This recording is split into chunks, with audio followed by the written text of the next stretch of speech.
peut, voilà, stopper la soufflerie. Ah.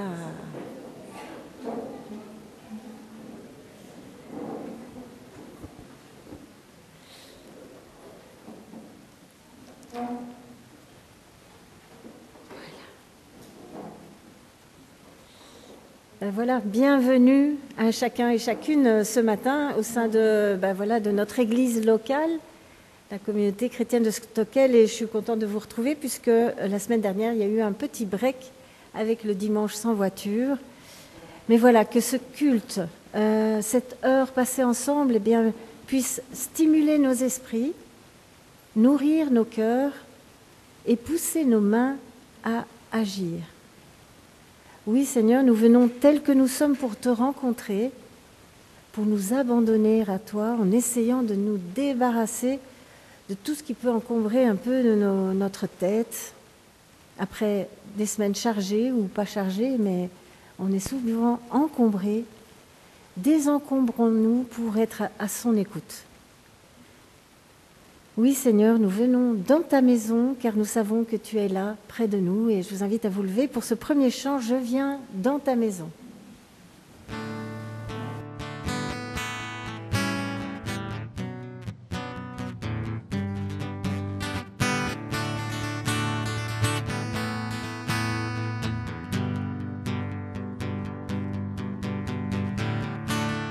Je viens dans ta maison. Je veux te rencontrer, tel que je suis, m'abandonner.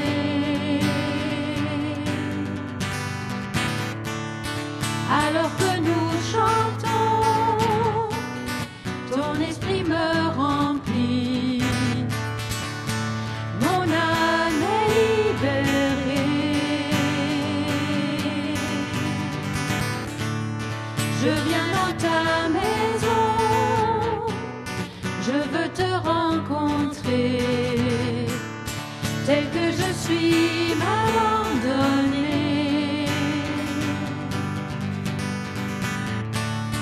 Alors que nous chantons, ton esprit me remplit, mon âme est libérée.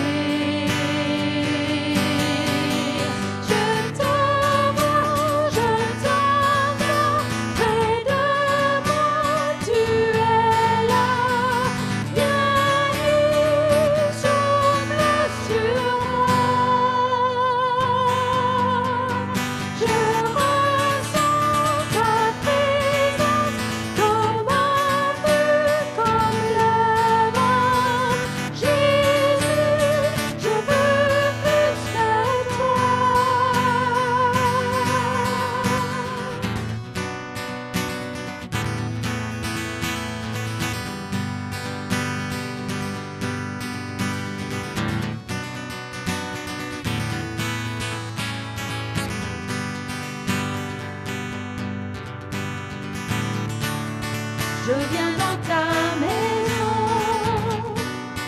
je veux te rencontrer, tel que je suis, m'abandonner.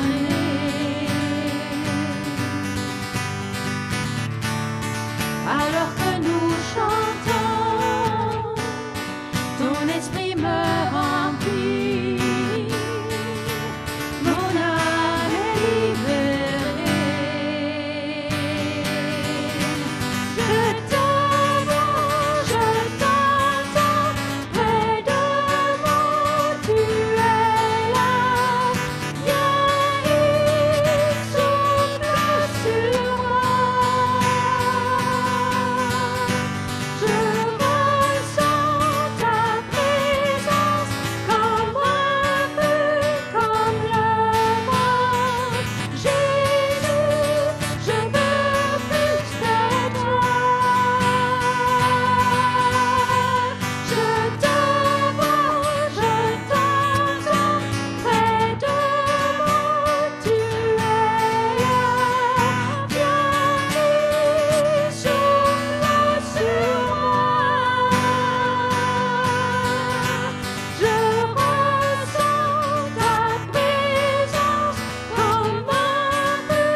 Nous allons prier ensemble.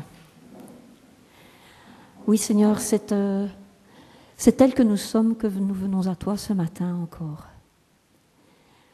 Que nos cœurs soient remplis de joie, de peine, de tristesse ou de succès ou d'expectatives, de beaux projets. Tels que nous sommes, nous venons à toi encore ce matin. Et nous voulons te rencontrer, Seigneur. Fais-nous la grâce, fais-nous l'honneur de te révéler à nous encore ce matin. Seigneur, nous voici devant toi. Au nom de Jésus, nous te prions. Amen.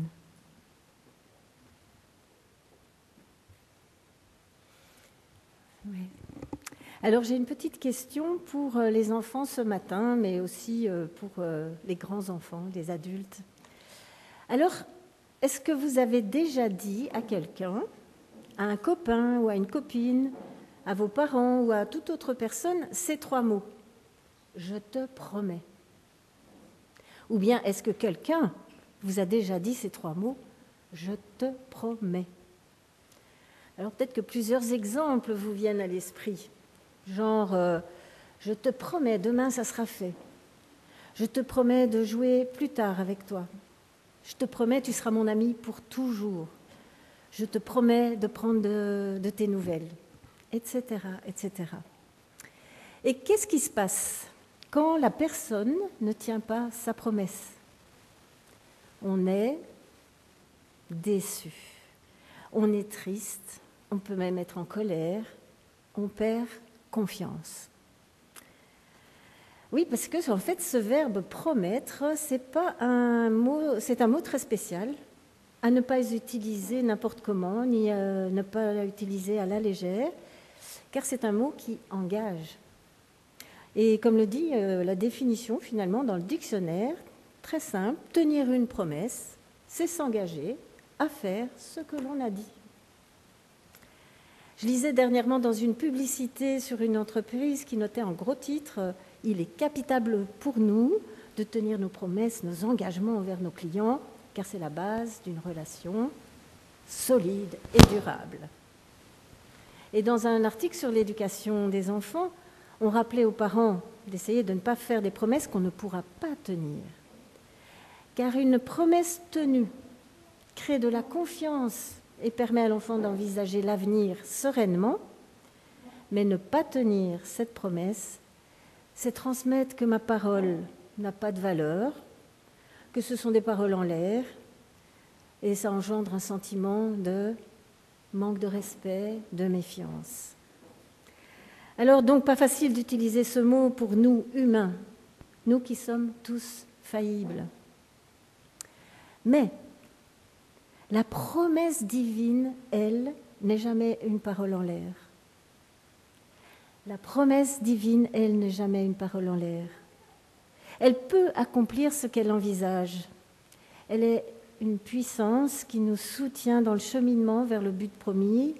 En elle, nous pouvons trouver de l'espérance au milieu du doute, de la force quand nous sommes faibles, du courage quand nous sommes craintifs et de la persévérance quand nous sommes sur le point d'abandonner. La promesse divine, elle, n'est jamais une parole en l'air. Alors, voici quelques promesses à travers le psaume 145 que j'ai relevé entre le verset 13 et 20, qu'on va lire ensemble. Et je vais inviter aux enfants qui savent lire, mais peut-être aux moniteurs aussi. Donc je vais entendre la voix des enfants qui savent lire et des moniteurs pour avoir un petit soutien, de lire à chaque fois la partie en jaune qui va apparaître ici. Alors moi je vais d'abord lire « L'Éternel tient ses promesses ». C'est le premier verset, verset 13. « L'Éternel tient ses promesses, il est plein d'amour dans tout ce qu'il fait. » Alors maintenant, je vous laisse la parole. Dieu nous dit « Je serai ton soutien ». Donc j'entends les enfants et les moniteurs. « Je serai ton soutien et je te relèverai. Oui, parce que l'Éternel est le soutien de tous ceux qui tombent, il relève tous ceux qui fléchissent. Après, Dieu dit, je donnerai en temps voulu. Oui, parce que dans ce psaume, il dit, les regards de tous sont tournés vers toi. Tous attendent que tu donnes à chacun sa nourriture en temps voulu. Tu ouvres ta main, tu combles les désirs de tout ce qui vit. L'Éternel est juste dans tous ses desseins, il est plein d'amour dans tout ce qu'il fait. Alors qu'est-ce que nous dit et qu'est-ce que nous promet encore Dieu? Je suis proche. L'Éternel est proche de ceux qu'il appelle, de tous ceux qui sont sincères lorsqu'ils font appel à lui. Et dernière promesse, j'entends.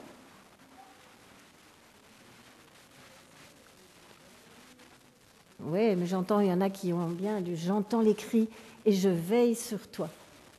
Il accomplit les désirs de tous ceux qui le révèrent, il entend leurs cris, il les délivre. L'Éternel garde tous ceux qui l'aiment, mais il détruira les méchants. Oui, Seigneur, je veux te louer car tu es grand, digne de louange. Rien ne pourrait égaler tes promesses pour moi. Et des promesses qui ne sont jamais des paroles en l'air quand elles viennent de Dieu. Des promesses qui ne sont jamais des paroles en l'air quand elles viennent de Dieu. Je vous invite à un moment de louange et j'espère que ces quelques lectures ont renforcé votre idée que nous avons un Dieu qui tient ses promesses. Je vous invite à vous lever pour ce moment de louange à travers les 2 prochains chants. Et les enfants quitteront pour aller au club entre les 2 chants. Mais on se lève pour le premier chant. Ô Jésus.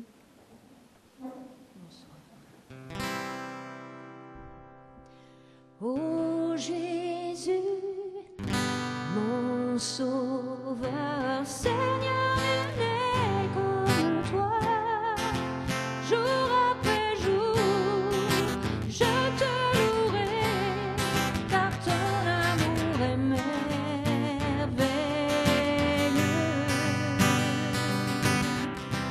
Mon abri, mon refuge, mon réconfort, mon rocher, tout ce qui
Sauveur, Seigneur, nul n'est comme toi.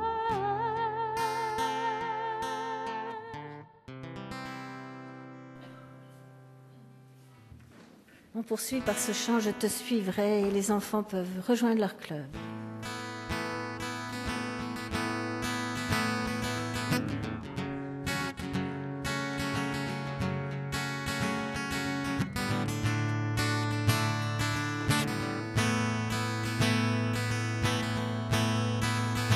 Dans la joie, quand le soleil m'inonde, sur les monts où ta présence abonde. Oh, oh. Jésus, je te suivrai. Dans la peine, quand mon âme sombre, dans la vallée de deuil et de l'ombre. Oh, oh. Jésus, je te suivrai. Car tu es mort pour moi. Je vivrai pour toi. Tu t'es offert sans rien garder. Tu as souffert pour me sauver.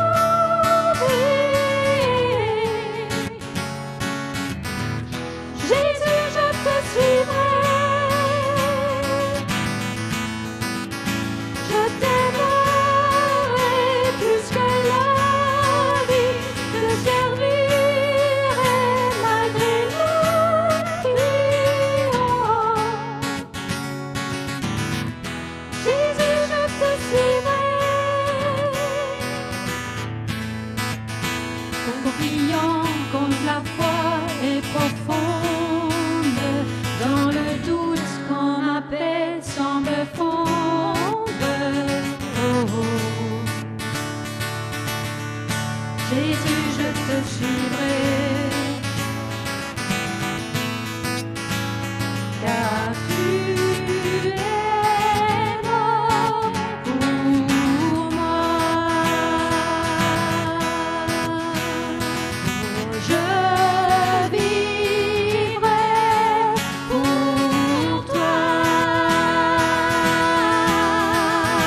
Tu t'es offert sans rien garder. Tu as souffert pour me sauver. Jésus, je te suivrai. Je t'aimerai plus que la vie, te servirai malgré la pluie. Jésus, je te suivrai. Oh, oh, oh,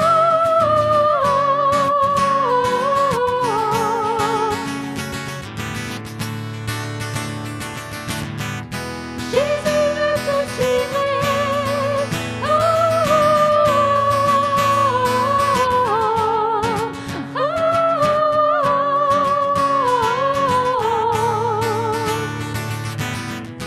Jésus, je te suivrai.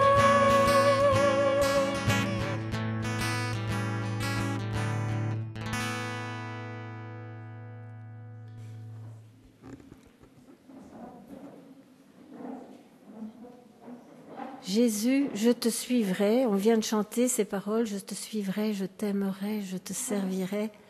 Ouh, ça sonne comme aussi des promesses. Seigneur, je te promets de te suivre. C'est des paroles fortes, des engagements.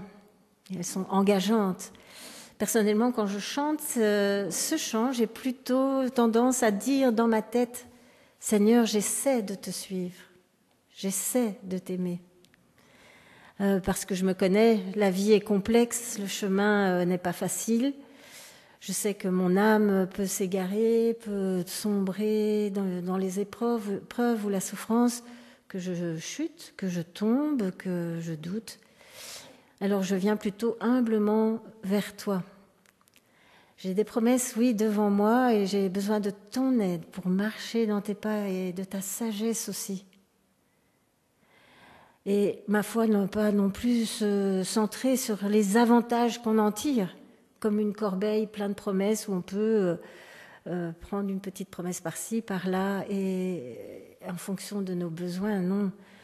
Avoir confiance en Dieu, c'est faire vraiment un demi-tour avec Dieu, accompagné d'un engagement de notre part, une sorte de promesse de notre part, à suivre ses traces, même si ça coûte parfois. C'est complexe, mais trouver cet équilibre entre l'humilité de réaliser que nous ne sommes pas toujours à la hauteur, mais que nous avons un Dieu qui est à la hauteur pour nous accompagner dans ce chemin. Dieu a déjà ouvert la voie, il a fait le premier pas.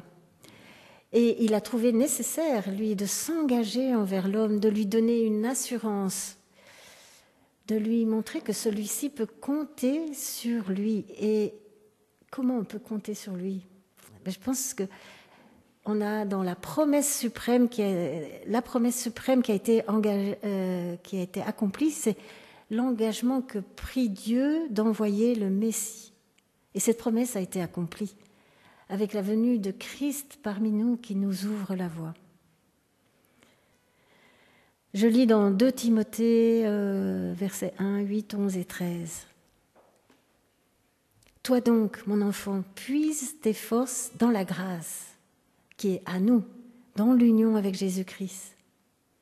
Souviens-toi de Jésus-Christ ressuscité d'entre les morts, car ces paroles sont certaines. Ce ne sont pas des paroles en l'air, non. Si nous mourrons avec lui nous revivrons. Si nous sommes infidèles, lui, il demeure fidèle, car il ne pourra jamais se renier lui-même.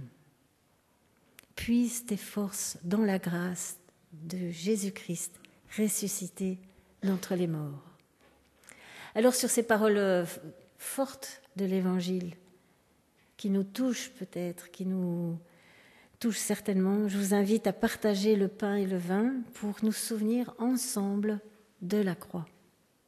J'ai demandé à 3 personnes de venir prendre le pain et le vin. Si Bernard, Égide et Léo, vous pouvez venir.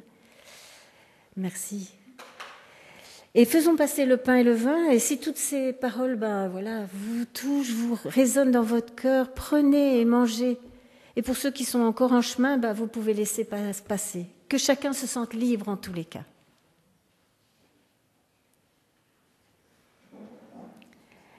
Les blessures et la mort du Christ ont abouti à notre rédemption. Les blessures et la mort du Christ ont abouti à notre rédemption, car sur la croix, le jugement et la grâce se sont embrassés.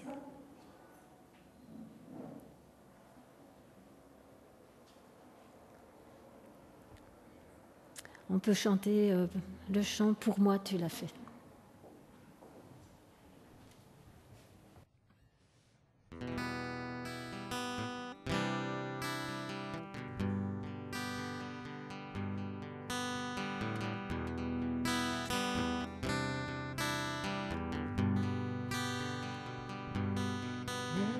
Si pour moi tu devais t'abaisser pour porter ma vie et tout réconcilier, me montrer le Père qui m'a tant aimé, je sais que pour moi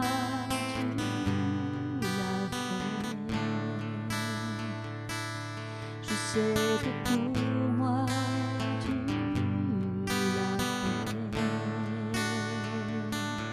Même si tu devais quitter toute gloire, venir t'incarner, épouser notre histoire, au cœur de chaque homme déposer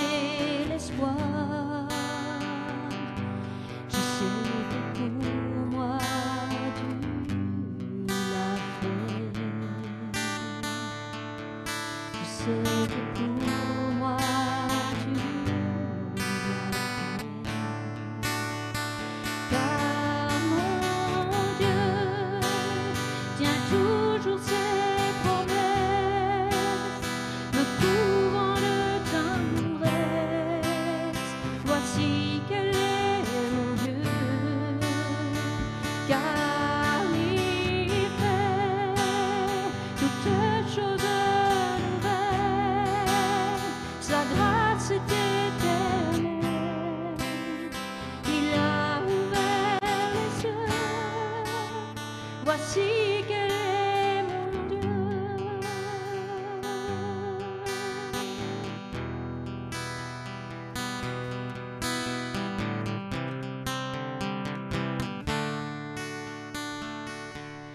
Même si la croix devenait ton fardeau, le poids de ce monde oublie dans le tombeau, pour essuyer toute larmes et tout sanglot. Je sais que pour moi tu l'as fait. Je sais que pour moi tu l'as fait. Car mon Dieu tient toujours ses promesses, me couvrant de tendresse. Voici quel est mon Dieu, car il fait toutes choses nouvelles. Sa grâce est éternelle. Il a ouvert les cieux. Voici quel est mon Dieu.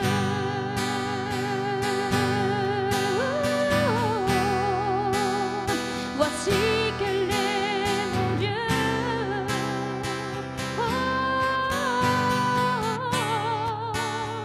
Voici quel est mon Dieu.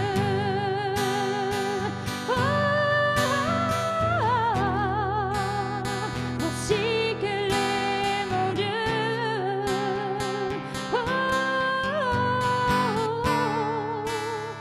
Voici quel est mon Dieu.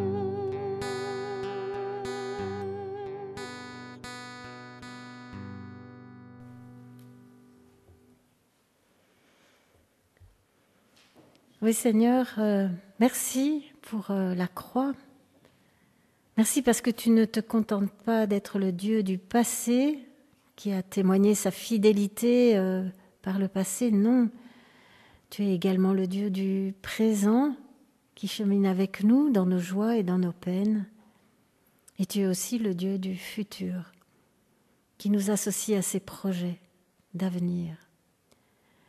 Oui Seigneur, en toi est notre espérance, car tu t'es relevé de la croix. Et maintenant, Seigneur, mets nos cœurs, nos esprits à l'écoute. Et je te demande de bénir Lydia qui va nous apporter le message ce matin. Ouvre nos cœurs. Amen. Je laisse la place à Lydia.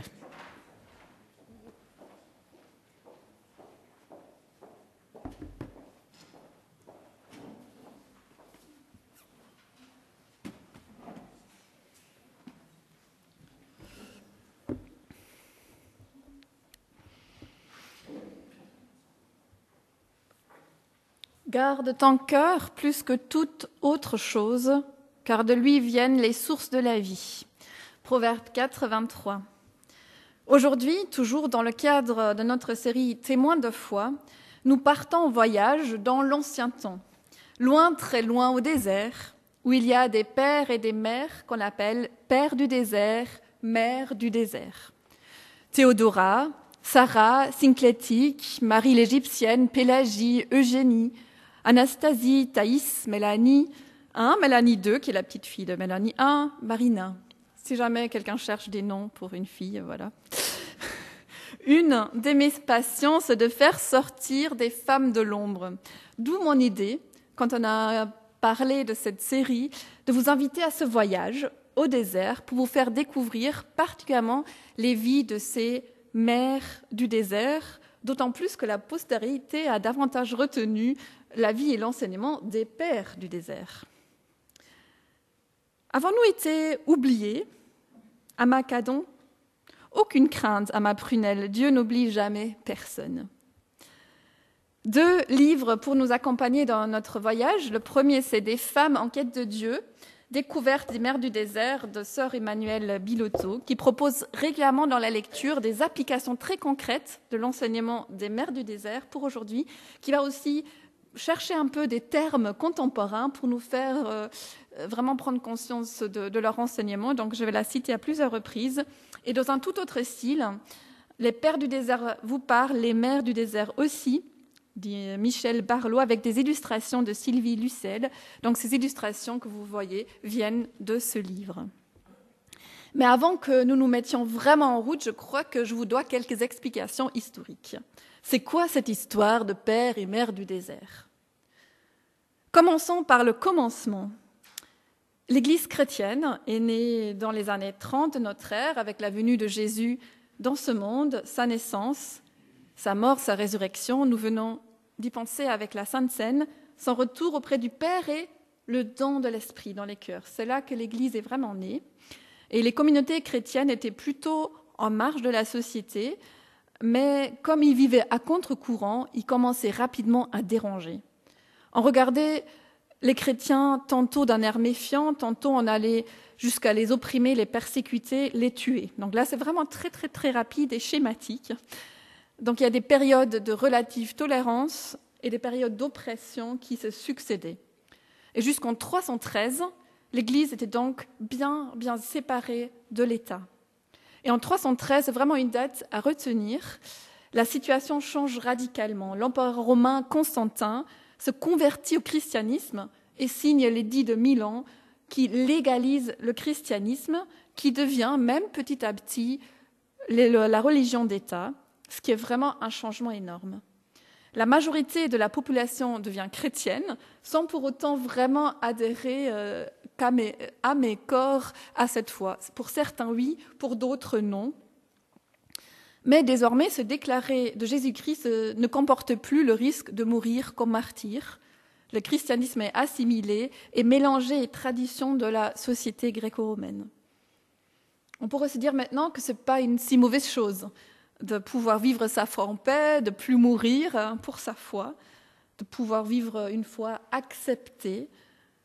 Mais l'histoire montre que quand l'Église abandonne sa voie prophétique, c'est tout ça le problème, quand elle abandonne sa voie prophétique pour travailler main dans la main avec l'État, ça ne donne rien de bon. Oui, à la liberté religieuse, mais non un mélange ou un partage de pouvoir entre l'Église et l'État. Évidemment, déjà, à l'époque, il y en avait qui ne vivaient pas ce changement d'un bon œil, qui ne voyaient pas ça d'un bon œil et qui en souffraient, qui avaient peur de s'endormir peu à peu dans leur foi en Jésus-Christ. Qu'est-ce qu'ils ont fait? Face à ce constat et ces craintes de perdre leur foi authentique en Christ, ils sont partis au désert. Un certain nombre de chrétiens fervents décidèrent que ça ne pouvait plus durer. Et puisque dans les villes, la foi s'endormait dans un confort douillet, il fallait chercher un lieu très inconfortable, loin des villes, pour vivre une foi bien réveillée. Ils allaient donc s'installer dans le désert, certains dans des huttes, d'autres plus exigeants se perchaient au sommet d'une colonne, et ils étaient vraiment perchés au-dessus d'une colonne. Ça a vraiment existé. D'abord, donc c'est vraiment une démarche très très radicale, mais pour retrouver cette connexion avec Dieu. D'abord, il y a eu des ermites, donc des personnes qui vivaient en solitaire pour se consacrer à la prière, et peu à peu venaient les rejoindre d'autres pour apprendre d'eux. Il y avait des disciples qui commençaient à appeler ces personnes des maîtres. Donc Abba, père, et Amma, mère, pour les femmes, et c'est vraiment Abba et Amma, c'est des termes qui viennent du syriaque. Dans cette relation entre disciple et maître, c'est toujours le disciple qui allait chercher sa mère ou son père, c'est jamais la personne qui allait se déclarer comme ça, Abba ou Ama. Et une des tâches les plus importantes du père de la mère spirituelle, c'était de prier pour le disciple. Dimanche passé, j'étais à l'église de Mulhouse, une église sœur où je prêchais, et j'ai appris là-bas que quand il y a un baptême, la personne peut choisir un parrain, une marraine de baptême. Et donc ça m'a fait penser à ceci, où l'importance est vraiment de prier pour le nouveau baptisé et ici de prier pour le disciple. Et ceux et celles qui vivent en communauté s'appelaient les cénobites, du grec « vie en commun ». Donc d'abord, il y a eu des personnes isolées, solitaires, qui voulaient vraiment rechercher la prière, l'étude de la parole, mais rapidement, ils étaient rejoints par d'autres, ils formaient comme des petites communautés. Ils allaient donc s'installer dans le désert. Et dans la Bible, c'est un lieu de passage et non pas un lieu où on s'installe. Ça peut être un lieu d'épreuve aussi, de conversion, un lieu où on rencontre Dieu, où Dieu nous rencontre. Ces chrétiens qui allaient ainsi se retirer dans le désert connaissaient cet enseignement biblique sur le désert, mais leur démarche était encore influencée par un autre aspect, par des croyances qui étaient spécifiques à l'Égypte, qui font du désert le repère des esprits mauvais. Donc, le retrait des moines au désert apparaît alors comme un saint combat contre les forces du mal qu'il s'agit de faire reculer autant que faire se peut grâce à la prière, à la méditation de la parole. Donc, il y avait ces deux aspects. L'enseignement biblique est en arrière-plan, mais aussi ces autres croyances que le désert était le repère des esprits mauvais. Donc le désert renvoie à une solitude intérieure dans laquelle se joue un combat pour que les zones non évangélisées du cœur s'ouvrent à la lumière de Christ. Et moi, j'aime énormément cette expression, les zones non évangélisées du cœur, parce que ça veut dire que la première personne à laquelle on doit parler de l'évangile, c'est notre cœur, c'est notre âme, pour que les zones, les endroits de notre vie qui ne sont pas encore touchés par l'évangile puissent aussi s'ouvrir à l'action de Christ. Très vite, ces pères et ces mères se sont rendus compte de quelque chose, que ce retrait de l'agitation, des tendances ambiantes, ne suffit pas pour se concentrer sur Dieu, pour le chercher dans la prière. Ils vont se rendre compte que le véritable combat se joue non pas à l'extérieur, mais dans leur cœur, dans leurs pensées, qui contiennent des choses lumineuses, mais aussi des choses plus sombres. Garde ton cœur plus que toute autre chose, car de lui viennent les sources de la vie. Le cœur, c'est là où se situe la profondeur de l'être, à la fois nos émotions, mais aussi nos pensées, c'est là où nous prenons nos décisions, et cet endroit est particulièrement à garder. C'est de là que notre vie se déploie. Et les mers du désert alors ? On va y arriver. Encore un peu de vocabulaire avant de décoller, ou plutôt se hisser sur le dos d'un chameau. On va entendre parler d'apophthegme. Ça sonne un peu comme un mot sauvage, mais ça vient du grec et ça veut simplement dire sentence. On peut avancer dans la slide, ça veut dire sentence ou précepte, une parole mémorable. C'était des réflexions, des anecdotes pleines de sagesse prononcées par les pères, les mères du désert, une parole qui devenait ensuite règle de vie, un enseignement souvent très pratique, un instrument pédagogique qui était d'abord transmis sous forme orale avant d'être mis par écrit. Et dans la collection alphabétique des sentences des pères, des mères du désert, on va trouver 128 hommes et 3 femmes. Donc on voit déjà qu'il y a vraiment un décalage. Mais ces deux mères qui discutent ensemble, qui s'encouragent en raison, Dieu ne les a pas oubliées et nous avons la chance d'avoir quand même quelques traces d'elles aujourd'hui. Ce qui est remarquable, c'est que leur enseignement n'est pas spécifique. L'enseignement des pères et des mères du désert se ressemble. Ça veut dire aussi que leur enseignement à elles était pleinement reconnu et souvent aussi illustré par des exemples concrets qui aident à la mémorisation. Ama synclétique, c'est celle qui est la plus connue. Elle est la seule mère du désert dont nous avons une biographie. même si probablement il y a certains éléments qui ont été rajoutés, mais c'était le même cas chez les pères. Et à elle sont attribuées 18 sentences, 18 apophthegmes. Elle est considérée comme sainte par l'Église catholique, par les églises orthodoxes. Elle est née dans une famille chrétienne établie en Alexandrie. Et sa famille était venue en fait de la Macédoine pour s'installer en Égypte parce qu'il y avait une ferveur particulière dans ces communautés chrétiennes en Égypte. Elle était très jolie et nombre de jeunes hommes de son entourage auraient vivement souhaité la prendre pour épouse. Mais Synclétique, dont le nom veut simplement dire « appelé », avait décidé de n'avoir pour époux que le Christ Jésus. Elle commence par vivre sa vie monastique dans sa maison familiale, mais à la mort de ses parents, elle va donner toute sa fortune aux pauvres. Elle venait d'une famille socialement privilégiée et elle allait partir vivre au désert avec sa sœur qui était aveugle. Son rayonnement spirituel attira rapidement auprès d'elle un grand nombre de compagnes, alors qu'elle aurait préféré vivre seule, vivre cachée, retirée. On peut dire en quelque sorte que c'est elle qui a inventé la vie religieuse féminine, donc la vie en communauté au féminin. Le verset biblique qui a encouragé cette Amma à se retirer du monde vient du Cantique des Cantiques. « Je suis à mon bien-aimé et mon bien-aimé est à moi ». On peut voir dans ses écrits qu'elle avait malheureusement cette tendance à souligner que pour elle, vivre en moine, en moniale, est supérieur à vivre en couple. Et donc là, on voit que c'était vraiment dans l'air du temps et que chaque époque a ses angles morts. Le contexte où nous vivons aujourd'hui influence aussi notre manière de lire la Bible et de l'interpréter. Aujourd'hui, dans nos églises, nous avons plutôt tendance à mettre un peu trop de poids peut-être sur la vie de couple, alors que le célibat n'est ni inférieur ni supérieur au mariage. On voit que chaque époque a ses tendances. Voici l'une des sentences que Amma Synclétique a prononcées. Elle avait coutume de dire à ses petites sœurs qui vivaient avec elle, pour les exhorter à faire le bien dans la plus grande discrétion. De même qu'un trésor que tout le monde pourrait voir et toucher n'aurait plus grande valeur. De même, une vertu dont on parle trop disparaît, la cire fond à l'approche du feu. De même, l'âme est-elle dissoute par les louanges qu'on fait à son sujet. Ou encore, de même qu'on ne peut pas construire un navire si on n'a pas de clous, il est impossible de se sauver sans humilité. Donc l'importance de l'humilité est encore et encore soulignée par les mères et les pères du désert.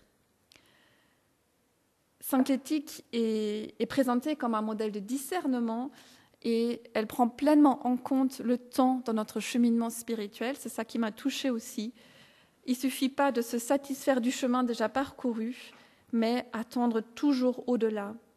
Dans la vie avec Dieu, on ne s'installe pas, on est en mouvement, on continue à avancer, à cheminer, à mettre un pas devant l'autre. On a déjà vu des éléments, donc l'importance de la garde du cœur, des pensées, des émotions, l'importance de l'humilité. Et les mères du désert parlent beaucoup d'ascèse, que l'on pourrait traduire aujourd'hui, comme le fait cette théologienne Biletot, par le travail sur soi. Je trouvais ça intéressant parce qu'ascèse, c'est vrai que c'est un mot, on va plus dire, ça nous parle plus trop, mais le travail sur soi, qu'il s'agit dans la prière, qu'il s'agit de la prière, la garde du cœur, l'éveil, les jeûnes, la pauvreté volontaire. Ce sont des pratiques spirituelles qui nous aident à nous enraciner en Christ, à être davantage libres par rapport à ce qui nous tire vers le bas, des penchants naturels que nous pouvons avoir. Mais les pères et les mères du désert sont tout à fait au clair que ces moyens ne doivent pas devenir une fin en soi. On ne va pas prier pour prier, garder ses émotions simplement pour ça, mais ça ne doit pas devenir... Normalement, c'est censé peut être une liberté, un chemin de liberté, et pas devenir une prison quand on le fait pour le faire et non pour vraiment travailler sur soi. Amma Synclétique souligne aussi l'importance de la modération et de la régularité. L'absence de modération dans le jeûne serait par exemple de se priver de nourriture pendant des jours et tout d'un coup de s'empiffrer de nourriture quand on rompt son jeûne. Et aussi que le jeûne ne concerne pas seulement la nourriture, mais aussi l'absence de méchanceté, de colère, de mensonge, de parjure, de médisance et d'avarice. Il y a la garde des sens aussi. Je pense qu'on a vraiment quelque chose à retenir pour aujourd'hui aussi. Je cite la sœur Emmanuelle Biloteau. Synclétique évoque la garde des sens. Pour elle, comme pour ses consoeurs et ses confrères, les voleurs de contemplation et de paix, donc ceux qui nous empêchent de nous concentrer sur Dieu, viennent de la médiation des sens, le regard et l'ouïe. D'où l'importance de gérer les sorties de la cellule, pour l'époque, là où il se retirait, ou du monastère, d'éviter certaines rencontres ou d'aller en ville. En termes contemporains, et si nous transposons, le propos de Synclétique invite ici à la vigilance. Vouloir tout voir, tout entendre, tout goûter, tout expérimenter par le biais des médias, des réseaux sociaux, et cela sans discernement expose à la dispersion et rend la prière plus âpre. Et là, je trouvais vraiment qu'elle a fait une très bonne contextualisation pour aujourd'hui. Ils se sont rendus compte que déjà, à l'époque, dans une vie beaucoup moins agitée, il y avait ce risque de la dispersion par le regard et par l'ouïe. Et aujourd'hui, il est encore beaucoup plus facile d'être dispersé parce que quasi tout le monde possède un smartphone. Internet est quasi partout accessible. Les réseaux sociaux nous donnent envie d'y retourner. Ils ont été faits pour ça. Donc nous sommes moins présents à nous-mêmes, aux autres, à Dieu, à ce que nous pensons, à ce que nous faisons. Et les mères du désert peuvent nous inviter à cela, plus de vigilance dans ce domaine, à abandonner ce désir de vouloir tout voir, tout savoir, tout entendre, être au courant de tout. Un point qui mérite d'être souligné, c'est vraiment la vision du féminin, du masculin chez les mères du désert, et particulièrement chez Synclétique. C'est quelque chose qui est aussi lié à l'époque à laquelle elle a évolué. Elle dit à un moment donné, « Rejette la mentalité féminine et revêt-toi de vaillance et de virilité. » Et ensuite, elle dit, « Il n'y a ni homme ni femme. » Avant de terminer, « Toutes les femmes qui plaisent à Dieu prennent rang d'homme. » Ce sont des propos qui nous heurtent aujourd'hui. On y voit même comme une tension interne déjà dans ces propos, parce qu'elle reconnaît qu'il n'y a ni homme ni femme en Christ, c'est-à-dire que notre préoccupation, ce n'est pas comment être homme, être femme, mais c'est comment être disciple du Christ, de laisser imprégner notre vie par lui. Et en même temps, le modèle, l'idéal, la référence reste l'homme, malgré ce qui est signifié du royaume de Dieu. Il y avait encore des étapes qui restaient à poursuivre, à vivre dans cette vision du féminin, du masculin, jusqu'à aujourd'hui, même si nous avons fait un bon bout de chemin. Il reste vrai que les mères du désert sont pleinement reconnues en ce qui concerne leur enseignement. Donc ça, c'est pour moi quand même un aspect à souligner. Elles ont globalement eu de bonnes conditions pour exercer ce ministère d'enseignement, malgré certaines tensions qui ont existé apparemment entre une Amma Sarah, et les ermites, parce que c'était aussi une Amma qui avait de la repartie. Mais positivement, un écrit du Moyen-Âge va citer cette Amma Sarah et notre Amma Synclétique à côté d'autres pères du désert, en les présentant quand même comme des modèles de vie. Donc les hommes et les femmes mis les uns à côté des autres comme modèle de vie. Donc on y trouve un éloge de la vie solitaire vécue non comme un malheur, mais comme un choix pertinent, motivé par l'amour. Donc là, il n'y a pas de distinction qui est faite entre les hommes et les femmes quant à leur vie. Emmanuelle Biloteau résume bien la situation des mères du désert. Elle dit que le statut des amins semble donc plutôt meilleur que celui des femmes à leur époque, parce qu'il y avait quand même une considération, une certaine liberté. Elles jouissent d'une réelle liberté, se révèlent accomplies dans leur choix. Cela étant, leur statut est marqué par l'ambiguïté qui ne cessera de coller au féminin, dans une société marquée par une philosophie qui n'articule pas l'altérité-égalité, dans une église convaincue au moins abstraitement qu'en Christ il n'y a ni homme ni femme, ni esclave, ni homme libre, ni juif, ni grec, et pourtant en proie à des stéréotypes tenaces sur la supériorité masculine qu'elle justifie par l'Écriture. Donc, un bon statut, leur enseignement reconnu, mais une ambiguïté. On a vu ces termes de se revêtir de virilité et devenir des hommes. Allez, une dernière Amma pour la route. Amma Théodora. Contrairement à Amma Synclétique, en ce qui concerne cette Amma-là, nous ne savons pas pourquoi elle a fait ce choix de se retirer au désert. Il y a 7 sentences qui lui sont attribuées. Elle a vécu à la fin du IVe et le début du Ve siècle dans la région d'Alexandrie. On sait qu'elle était en relation avec le pape Théophile, donc ce n'était pas vraiment ce qu'on dit aujourd'hui pape, mais c'était plutôt un archevêque ou un patriarche dans l'Église orthodoxe. Et on sait aussi qu'elle a rencontré régulièrement saint Antoine, qui est le père du désert le plus connu. Elle aussi, je pense que ce sera vraiment quelque chose à retenir, elle a insisté sur la véritable humilité.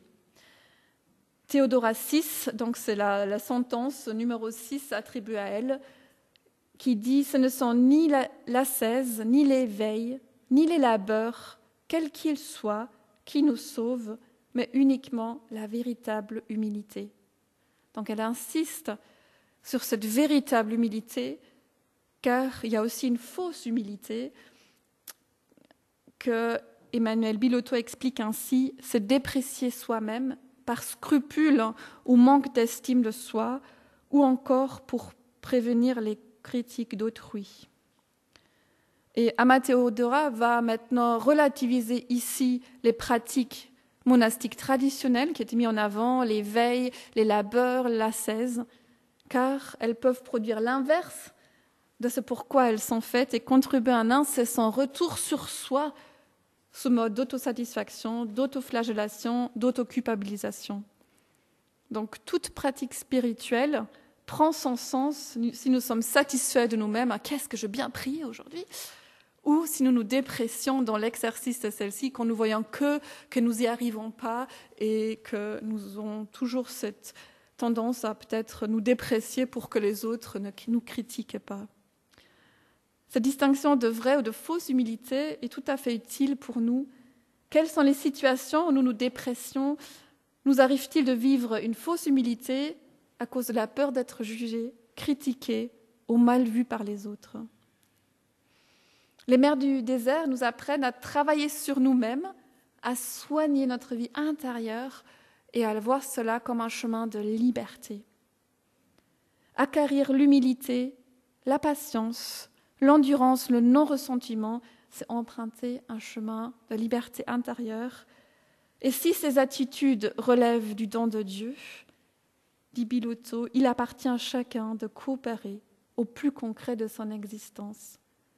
Vivre dans l'humilité est un fruit de l'esprit, quelque chose que Dieu nous donne, mais il s'agit aussi de nous ouvrir à son action en nous. Que retenir des mères du désert? Qu'est-ce que leurs enseignements, leur vie peuvent-ils nous aider à mettre en pratique dans notre vie avec Christ? 3 choses. La garde du cœur, l'importance de notre cœur, on peut aller aussi loin qu'on veut, on peut voyager, s'installer dans un autre pays, aller jusqu'à vivre au désert. Rien ne va nous dispenser à travailler sur notre cœur, à veiller sur notre cœur. Le rappel aussi que nous vivons en étrangers sur cette terre, ne pas nous installer dans notre vie spirituelle, mais aller de l'avant, aller au-delà. Et aussi l'importance de cultiver le discernement et l'humilité en prenant garde au piège de la fausse humilité. La garde du cœur, le fait de ne pas nous installer dans notre vie spirituelle et cultiver cette vraie humilité. Garde ton cœur plus que toute autre chose, car de lui viennent les sources de la vie. Amen.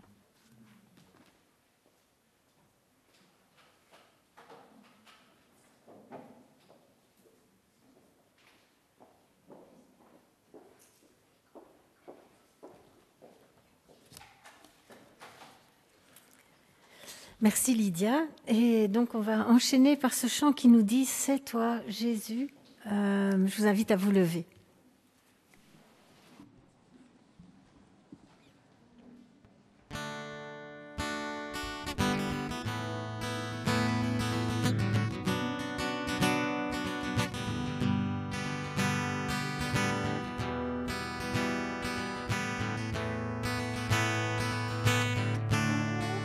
Toi qui es aux cieux,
Voilà, les annonces, c'est la semaine des PEP, donc c'est une semaine sur 2.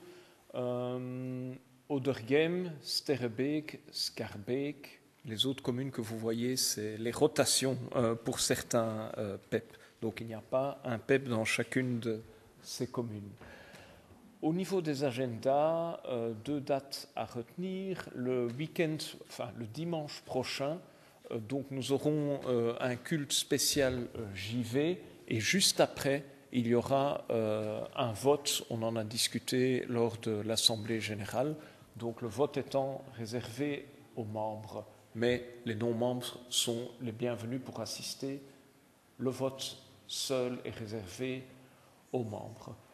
Autre date à retenir, le 15 et le 16 novembre, notre week-end d'église à Genneval.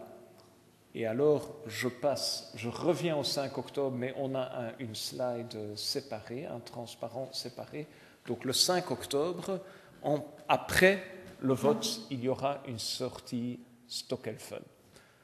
Pour plus d'infos, parlez à Sophie. Elle n'est pas là parce qu'elle est avec les enfants, mais elle sera là bientôt si vous voulez lui poser des questions. Et j'ai une dernière annonce pour vous. Elle ne sera pas affichée parce que c'est tout frais. Cela se passe en fin novembre et on en reparlera, mais il y a une retraite intitulée Noël autrement qui sera organisée au Myosotis et dans l'organisation Lydia et Léo. Donc c'est ça le lien avec nous.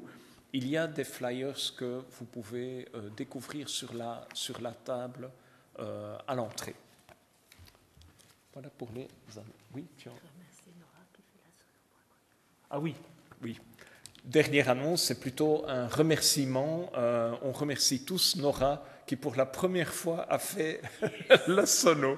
Merci Nora.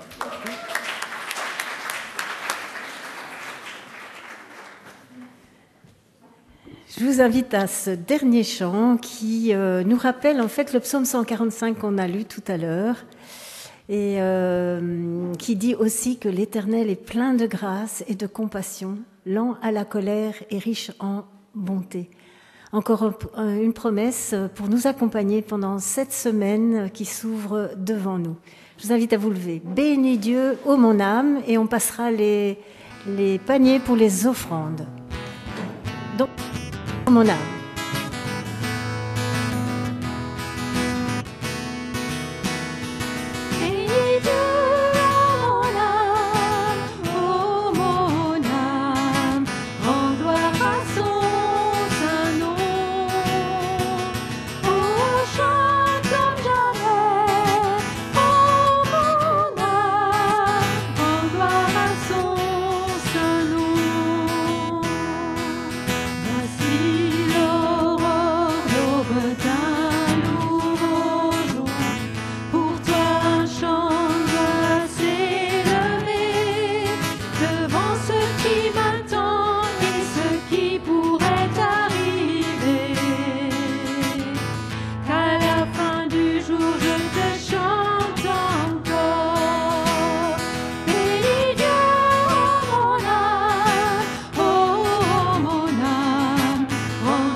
Un jour viendra, je n'aurai plus de force.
Je vous souhaite un bon dimanche et une bonne semaine.